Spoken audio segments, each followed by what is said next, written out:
It's Week 16.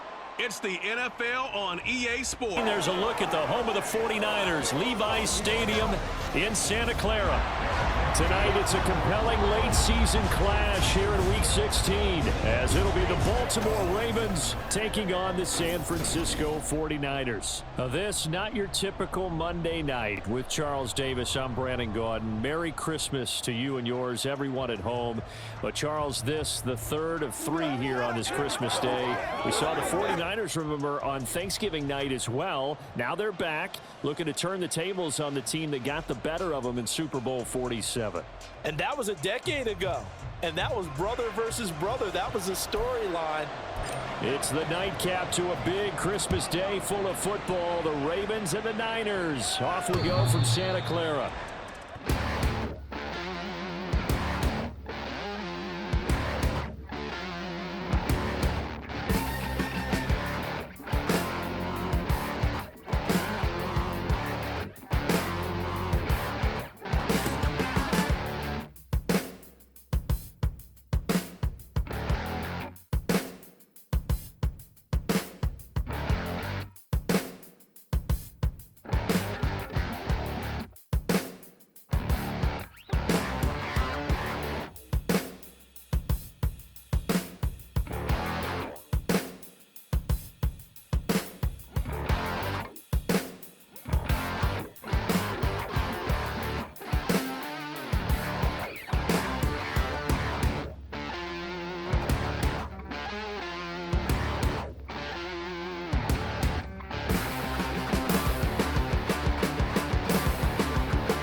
The Ravens ready to receive it, and they've got the lead as well as we resume play in the second half. Taken at the goal line. And he brings us out past the 20 to the 24. Out come the Ravens now. They'll go on offense first here in this third quarter. But Charles, for them, pretty good first half on the ground. They had some success running the ball in quarters 1 and 2, and they've got the lead. Now a chance to expand upon that lead here with their first drive in the third quarter. Yeah, believe it or not, you and I have noticed that this great game of football has shifted towards pass first, run second. So for me, it is really nice to see some of these teams keeping the ground game as a big component of their offense, and it's working pretty well for them now. And let's face it, they can continue to do damage with it. And in addition, it sets up the pass game really well for them too. Just a yard on the pickup there, and it'll bring up a 2nd and 9. Well, it's hard to have vision as a runner and find a hole when there's nothing but defenders in your way. They stacked that one up really well. But give him credit. Instead of trying to bounce it out and turn it into a big play, which might have turned into a big loss, kind of just took his medicine there and took the 1 yard. And down he goes. The 49ers get there. Chase Young in there to drop him for his 11th sack of the year. Chalk that up as their first sack in this game, and they tallied 4 a week ago. And probably not as much exultation in that sack as what took us so long. Because when you get 4 the previous week, you're counting on continuing that momentum. They didn't get that done in the first half of the game. Let's see now if they start to bring even more exotic pressure towards the quarterback.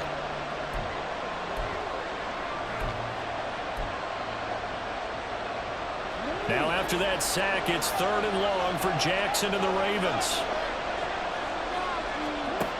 Now back to throw. They set up the screen to Hill. Shifts by him, and he'll be stopped here well short of the first down at the 24-yard line. That'll bring up 4th down. They wind up getting 8 yards, but they needed more than that. I wonder what was going through his mind when he got the play call. He just got sacked on the previous play. He knows they're coming after him again. A little bit of guts to stand in there, take the hit, and successfully complete the screen pass. Really well done. So possession goes over here on the punt, and they will take over 1st and 10.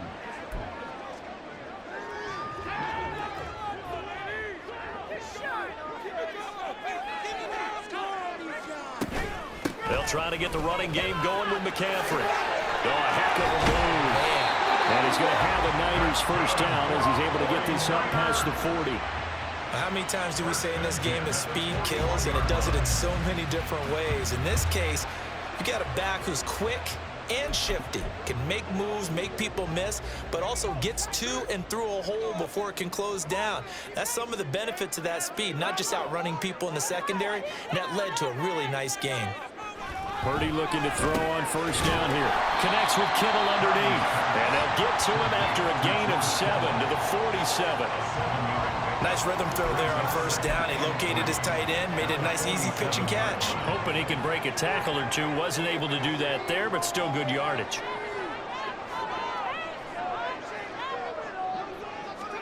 A 2nd down throw for Purdy. Oh, he'll want that one back. Incomplete. He doesn't drop too many in that department. 3rd down. Well, the passing windows are just not there. That's just another example of how great this defense has been all game long. And that's exactly what a top 10 defense can do. They can really change the game tempo and frustrate you as you try to execute offensively. Play action. Now Purdy. And that one too wide and incomplete. He's had trouble finding open receivers all game, CD, and that's because really there hasn't been many. This defense has been all over him. Yeah, they're one of the better defenses in the league, and every time I talk to someone around the NFL, they all say the exact same thing. They're so fundamentally sound, it's hard to execute against them. And this one will not be returnable as it sails out of bounds. The Ravens offense now, they get set and head back onto the field. And our game's hit a little bit of a lull here, a little bit of a snag. Punts on back-to-back drives. And old school coaches don't necessarily mind that. Didn't turn it over, right? Didn't create a big play for the other team. Right now what you're looking for is, can you gain an advantage in field position? And that's what both teams are seeking right now. Yeah, they'll be seeking to gain that advantage here on this drive. The drive starts with a carry by Edwards. And he's going to be met at the line of scrimmage and taken down. There to stop him on the defensive side, Fred Warner. He can rack up those tackles in bunches in the run game from that middle linebacker spot. And what he has to do is make sure he congratulates the guys in front and tells them thanks a lot, because as the guy in the middle, the Mike linebacker, you're counting on your front three, your front four, your front five, whatever you've got in front of you to take up all the blocking, allow you to roam and hit. And that's what he did on that play. He'll get only 3 there, so it leaves him with a 3rd and 7 ahead. That was an okay hook up there with his tight end, but unfortunately, they didn't get the kind of yards they had hoped for. That's going to bring up 3rd down. Here comes 3rd down and 7.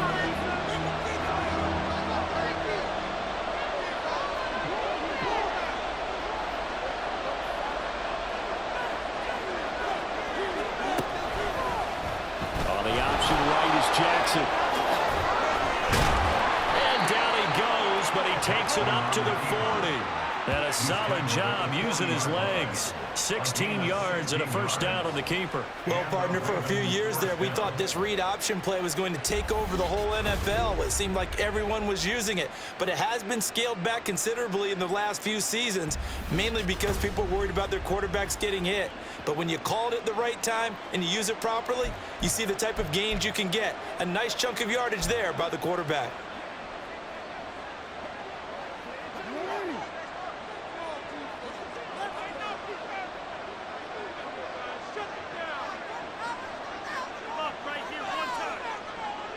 They'll bring one of the tight ends in motion left. Edwards now on 1st and 10. And he'll fight forward on the straight-ahead running for just a couple of yards. 2nd down. You know that old expression, it's not my night?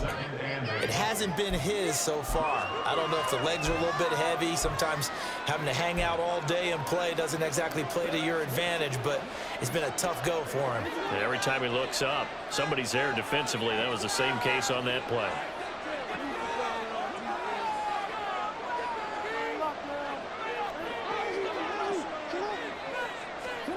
From the gun, it's Jackson. A swing pass here to Edwards. They follow up the gain of 2 with a gain of 1 that time. Well, offensively, that's the mismatch that you want. You want to force a linebacker to try and cover your back out of the backfield, out in some open space. The linebackers nowadays, they run like backs, and they take a lot of pride in covering. What a nice play he made there in the open field. Here's 3rd and 7.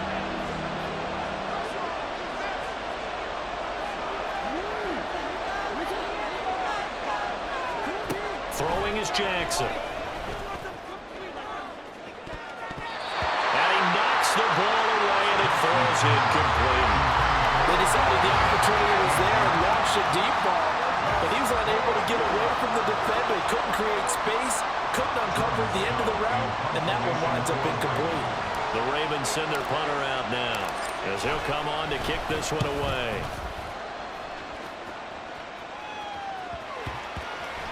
And that hits at the 6 and carries into the end zone for a touchback. San Francisco set to go on offense once more. We have not seen much on offense here from either side these last few drives. We've hit a wall, so to speak. And have hit it hard, haven't we? Because the defenses right now, they seem to be a step ahead, don't they? Beating them to the point of attack, beating them to the punch. These offensive guys, they're tinkering like crazy. What's it going to take to get back on track? Yeah, both sides searching for adjustments. Purdy connects with Kittle underneath. And he takes us beyond the 35 before going out of bounds. 17 yards on the catch and run. It's a 1st down. But when you hit him on the move like that, he's able to get into open field with a full head of steam. Oh, boy, it's going to be tough to get him down. Yeah, there was a big window. They're lucky they did get him down.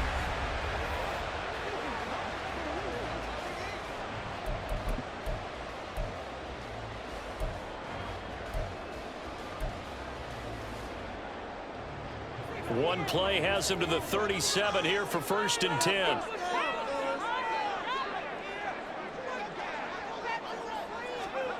Purdy now to throw. And this one incomplete. Threw it down at the feet of his receiver. I think he's got to be careful not to force anything into coverage right there. There weren't really any throwing lanes. But the best part for him, he's got 2nd and 3rd down to fall back on. 3rd quarter of a tight football game as we come up on a 2nd and 10. Throwing here, Purdy. Over the middle, complete to Samuel. And that'll be good for 8 yards to the 45. I always laugh when people say, what's the toughest route to defend? And I'm like, any of them, especially if it's a good receiver. That makes things very difficult. But when you're running a drag route, something short, shallow, going through defenders, using guys almost as screens in order to get open, that makes things tough for guys trying to get to the football. Yeah, this is going to depend on the spot, but I believe he might be a few inches short. I have to think a major focus at the halftime meetings had to be figuring out how to create space for the running game to get operating. Well, what you pointed out to me at half seems accurate. That line has struggled to sustain blocks. Yeah, I would agree with that totally. They've got to focus on staying on their double teams at the first level, make sure that block's secured before they slide off and try and chip someone at the second level. And on 4th down, on is the punt team sending this one away. And you can't do it much better than that. This ball kicks out of bounds at the 4-yard line. That is how you flip field position. That's an absolute bomb of a punt. Downs it inside the 5-yard line.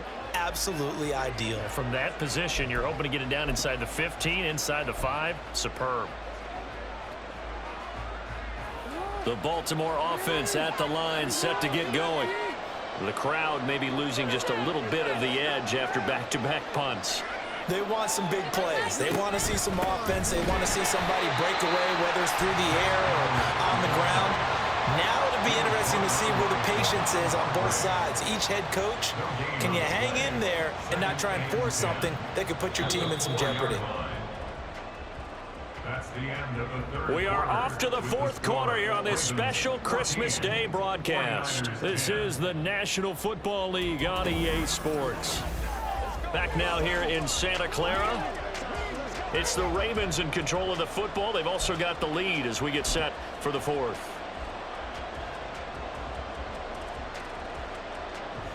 Second and 10.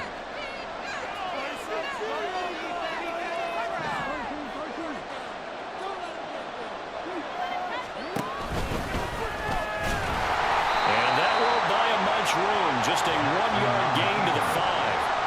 Well, praise has to go to the guys on the offensive line because they've had a very nice, productive day running the football. How about that poor defensive line? They've been knocked around the entire game, and while they slowed them down on that run, can they continue to do so? Because they haven't had much success throughout this ball game.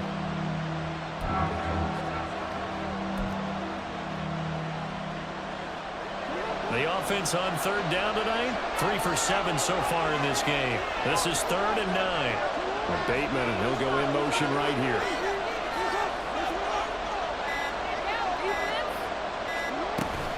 On 3rd down, here's Edwards. And they'll get him down up past the 15. They needed some breathing room. He gave it to him. 11 yards and a 1st down. Well, it is our business to analyze what we saw out there. And on that play, I saw a defense staying in base, not taking a chance, not blitzing in a situation where they absolutely need the football back. That's either a case of overthinking it or not thinking it through. If you do blitz, do you have to be careful about where you're coming from, or are you just coming from all angles? You have to be careful about where you're coming from, obviously. But at this stage, you have to take a few chances as well. Meanwhile, Jackson's throw complete there to Bateman. And he is out of bounds right around the 34. Another big hitter there. This one good for 18. Well, clear running situation. Try to take time off the clock. He ran the previous play, set that play action up nicely. Boy, did they ever, because they had shown the ability to run the football. So now you lose your keys as a defense. You dive for the running play, and they hit them over the top.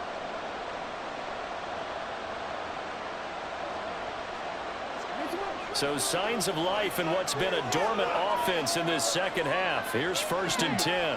And the slot man goes in motion left.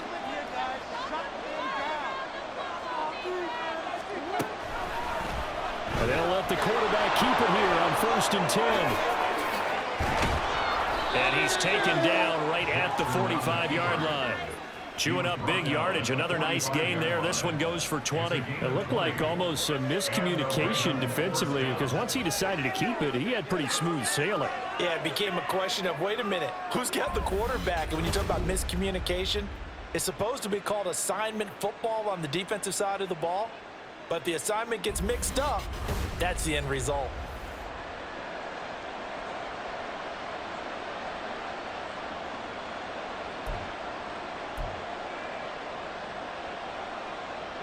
So from inside Niner territory now, this is 1st and 10 at the 45-yard line. They'll bring a tight end in motion left. From the gun, they go to Edwards. Tackle made by Chase Young. Seems pretty obvious defensively a key was stopping the run game. How have they done it so successfully? To me, it seems that these guys really did a nice job of paying attention during the scouting report meeting. And you know, Brandon, when they do those, they talk about the top plays that these guys like to run. The best runs for the top running back, those are the ones you focus on and want to take away. And they've done that pretty successfully in this game.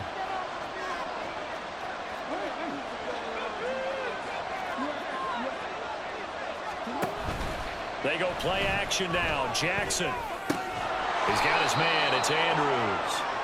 9 yards, and that leaves him just short, so it'll be 3rd and less than a yard. That's a staple of this offense. Drag route to the tight end. Yeah, he's unable to use his size to break off much more yardage after the catch, but still an effective gain nonetheless.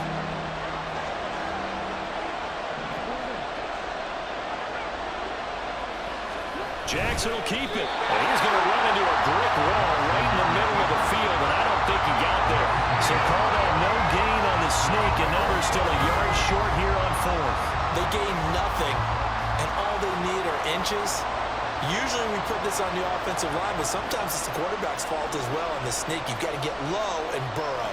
Usually we talk about O-line surge, their D-line surge leading to 4th. So the field goal unit is on the field as this is a big spot right here. This will get the lead up to 7. Tucker's kick is good. And that moves him up by a touchdown now at 17-10. So they hadn't called on him at all until this point, but he comes through here and buries one from long range. Yeah, that's awfully impressive because usually kickers like to get that first one out of their system in the first quarter, sort of get them into the flow of the game, but to come in this late and knock it down from long distance, give him a lot of credit. And this will not be returnable. It's out of the back of the end zone for a touchback. And as this offense makes their way back out, NFC playoff race time, we give you a look at what's going on there. And for them, it's no longer a question of will they make the playoffs. They've clinched the division title. The question, can they hold on to that #1 seed? And this is where the mental fortitude comes to play, doesn't it? Because now you're not just the coach talking about it, it's team talking about it to each other, supporting each other, carrying each other along, because having that #1 seed means everything in the NFL. It does. So even though the division title's clinched, shouldn't take the foot off the gas. No, not at all. Play it all the way through, and I think we've seen that in recent years in the NFL. The teams that play and play to win each and every game, they're the ones to deal with in the playoffs. Throwing on 2nd down, it's Purdy. The tight end Kittle has it on the left side. And Kittle going to have a 49ers first down as he'll be brought down at the 38-yard line. It's a pickup of 6 and good enough to move the chains. So here's a 1st and 10 at the 38. Purdy will set up to throw it here.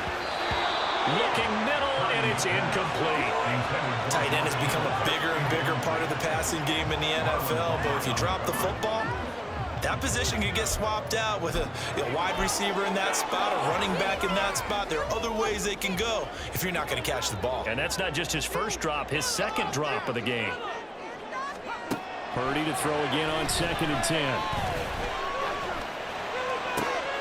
This one into the hands of Kittle, the tight end. And he's going to be taken down with the first down at the Ravens 42. With that catch, he goes over 100 yards receiving on the night. The design that we're seeing right there, this is what they need. Down by a touchdown here in the 4th.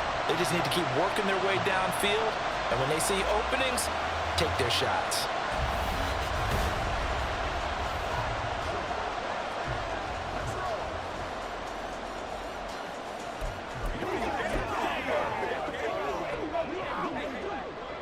The drive continues as they search for a tying touchdown. Here's 1st and 10.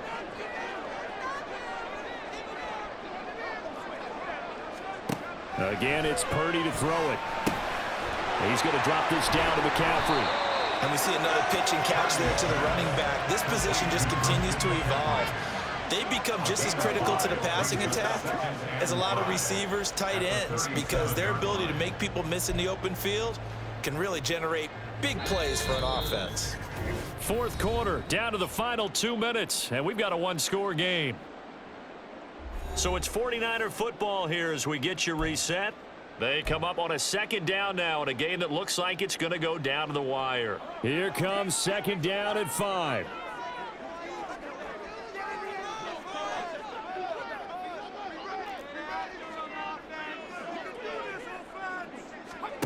Throwing, Purdy. And incomplete on the deep ball. So he's unable to complete it there, and just not the game that you would expect from him. He's been off the mark really start to finish. Yeah, it makes you wonder what exactly is going on. Is he a little bit dinged up here, or is he just off just by a bit? Maybe he can get it back in this situation. He'll need to. Purdy to throw. Work in the middle of the field, and he's got a man complete. And he's going to be taken down with the first down at the Ravens' 24-yard line. I'm starting to wonder here. Are they trying to prevent winning? Because right now, they're laying back, and they're picking them apart and moving the ball downfield. I think they got to start bringing a little pressure towards the quarterback. Plenty of time. All 3 timeouts still remain. Here's 1st and 10 now. Here's Purdy. They'll find Ayuk open right side. And out of bounds right around the 20.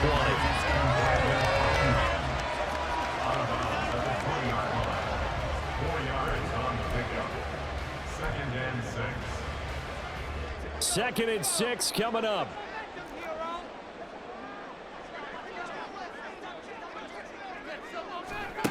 To throw is Purdy. Completes it to the tight end, Kittle. Gosh, given the time of the short game, would he have been better off just dropping that? Yeah, when you look at the clock, you think so. But it's hard to get a receiver to drop a football. They're trained to catch everything. What a way to wrap up the week. Now a big play. It's 3rd down.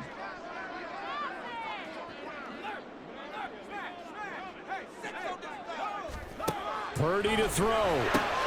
He's got his target. That's complete. And the Niners are going to have 1st and goal as they try to finish off this drive with 6 points. Brandon's okay what they're doing right now. Still able to work the middle of the field, but you know sooner or later they're going to have to stop the clock.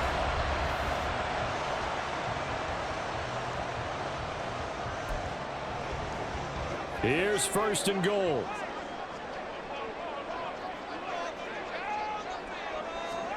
Here's Purdy to throw. And it's caught. It's a touchdown. So they rally here in the final minute, and they're an extra point away from tying this game. And while it appears the heavy lifting was accomplished by scoring the touchdown, they're still down 1. That extra point is not a gimme.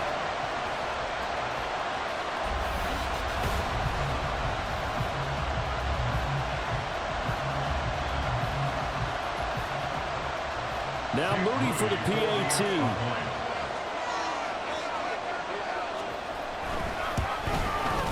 And no sweat. He puts it through, and we are tied here in the 4th. A pretty long drive that time. 11 plays all told.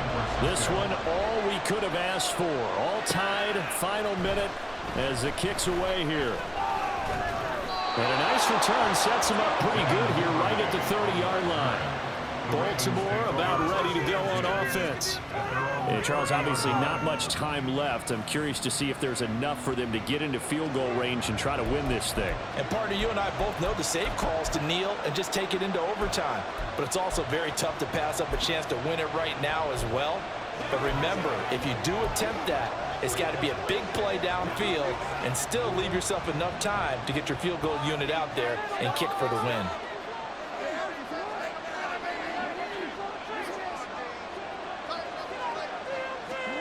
Here's Jackson. And that is incomplete. Well, the coverage a little too good there, and it's 2nd down.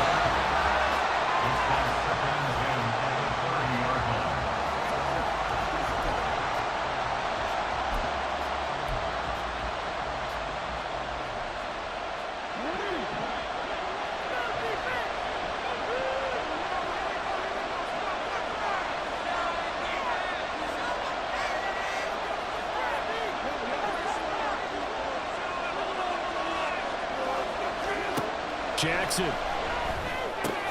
Connecting with Andrews. And he'll get this up past the 45. It's a first down, but the tackle comes in bounds. And partner, in a tie game in the fourth quarter, you and I both know in the NFL, that's when you lean on your stars. And he came through with a nice catch right there.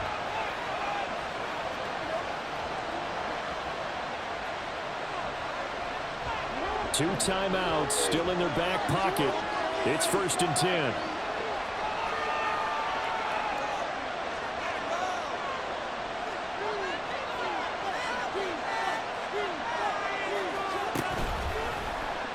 Jackson options out left. And he's got this one across midfield into 49er territory. The Ravens going to use the second of their timeouts as they'll stop the clock with 12 seconds to go in the football game.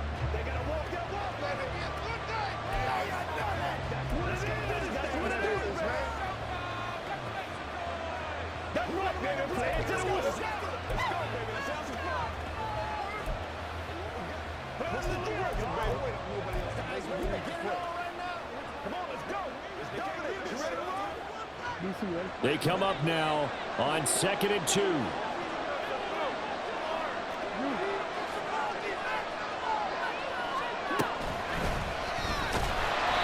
that play will go nowhere. Losing yardage back near midfield at the 49. And we will get a timeout with 2 ticks left.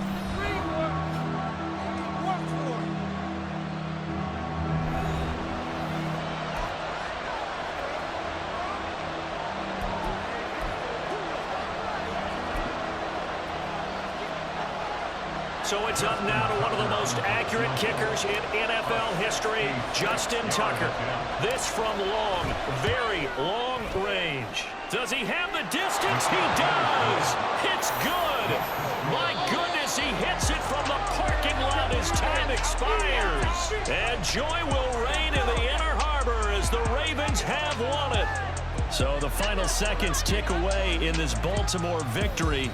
And this one wasn't easy. You had an East Coast team, Charles, going west, playing a night game, but somehow they were able to get the job done. Yeah, when you talk about playing a night game, they're closer to being sleepy because of East Coast time with their bodies when you're kicking off to play the game. So that's a real big accomplishment.